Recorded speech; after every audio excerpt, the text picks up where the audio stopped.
So guys, আজকে আমরা একটা উড়া ধরা প্র্যাঙ্ক করছি লোনলফে। পুরো ভিডিওটা দেখলেই তোমরা মজা পাবা।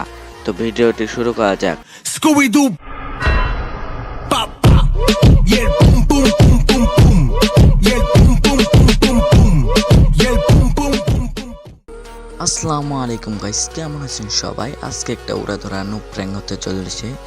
তো আমরা তাড়াতাড়ি ভিডিওটা শুরু করি। তো দেখতে পাচ্ছেন এনিমিটি আমার দিকে আসছে। তো আমি কি করব এখন জানেন? আমি ডাইরেক্ট 4 রাউন্ড থেকে খেলা ভালো করে শুরু দেব। তখন ও আমাকে মারবে, মারুক। আপনাদের সুবিধাতে আমি 4 রাউন্ডে স্কিপ করে নিয়ে যেয়ে দেখাচ্ছি তারপরে কি হয়। সো গাইস, এসে গিয়েছে 4 রাউন্ড। এখন কথা না বলে খেলাটা শুরু করা যাক।